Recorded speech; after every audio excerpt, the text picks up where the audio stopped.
আচ্ছা, আমি যেমন দেখছি হয়তো আপনারাও তেমন দেখছেন। সংসদে বসে সালাউদ্দিন এসির রুমে থেকে নেতা হয়ে বড় বড় গাড়ি-টাড়ি চালায়। কিন্তু তার তো এই রাস্তা দিয়ে চলাফেরা করতে হয়, এদিক সেদিক দিয়ে থাকতে হয়। সে তো খবরও দেখে।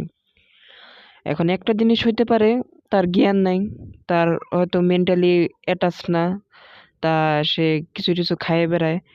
এর জন্য তো তার মাথা কাজ করে না, অথবা সে ভুলে যায়। হয়তো এই নিউজগুলা দেখে সে বলতেছে সেচ কি বন্ধ হয়ে গেছে, গরুগুলা কি মরে যাইতেছে, খাবার দেওয়া যাইতেছে না, গম ভাঙ্গান যাইতেছে না, গাড়ি চলা বন্ধ হয়ে গেছে, ব্যবসা বাণিজ্য তো সব ঠিকঠাক মতো চলতেছে, তাহলে সংকটটা কোথায়? আর সংকটই তো হইতেছে, হয় সে কিছু খায় সমস্যা, অথবা ভুলে যায়, এই একটা। আর নাইলে সে সত্য জিনিস, আর নাইলে সে সত্য জিনিসটা দেখে, খবরটা দেখে, তারপরে ঠিক এটার বিপরীত জিনিসটা নিয়ে লড়াই করে। তা ঠিক একটা বিপরীত, একদম একদম বিপরীত জিনিস নিয়ে যদি কেউ আপনার সাথে লড়াই করে, আপনি বলতে যাবেন আমি এইটা, সে বলবে আমি আরেকটা। ওটা নিয়ে তো আপনি বেশিক্ষণ থাকতে পারবেন না। মানে আপনার কথায় আপনার মেজাজ গরম হয়ে যাবে। যে হইতেছে এইটা তুই দেখতেছস, তার উপরে তুই আবার কেমনে বলস? বলা বিষয় না। তুই ঠিক বিপরীত জিনিসটা বললে মেজাজটা গরম হয়ে যায়। আপনি দেখেন, মানে ঠিক বিপরীতটা কেমনে হয়? আমি বলতেছি এটা হয় নাই, আপনি বলতেছেন এটা হইছে। কিন্তু এটা তো আসলে হয়ই নাই। আপনি এমন বলতেন আমার ভুল হইছে, হওয়া ঠিক হয় নাই, এটা করছে, অজুহাত দিতেন ঠিক আছে।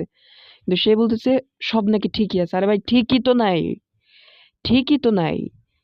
তুই কোন দিয়ে ঠিক দেহস? ব্যবসা বাণিজ্য তুই যা যা বলছিস তাতেই তো হইছে।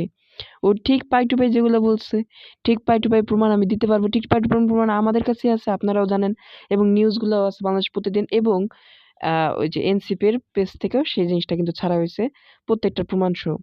আবার ক্যাপশন লিখছে সব ঠিকঠাক, একটা ইমোজি দেওয়া হয়েছে হাসির। তো কি আর বলবো, আমরা মাইনে নিতেছি কেন, এটা হলো আমাদের দোষ। আর ঠিক বিপরীত জিনিসটা উনি কেন বলছে, এটা উনার দোষ, হয়তো ভুলে যায়। তাহলে এমন নেশাখোর নেতা আমাদের রাখা দরকার নাই সংসদে। সুটটাই পরে এসে তারেকের সব কথা সে, বিএনপির পুরা কথা সে একা কয়, কিন্তু মিথ্যা কথা বলে থাকা দরকার নাই। হয় ভুলে যায়, এই ভুলা নেতা আমাদের দরকার নাই। যে ভুলভাল বলে সে নেতা আমাদের দরকার নেই। যে মিথ্যা অবস্থান নেয়, যেই দুইটার যে কোনো একটা, হয় সে মিথ্যা কথা ইচ্ছা করে বলে, আনলে সে ভুলে যায়। তো নেশাখোর অথবা মিথ্যাবাদী কোনো নেতাই আমাদের দরকার নেই, তুই চলে যা ভাই।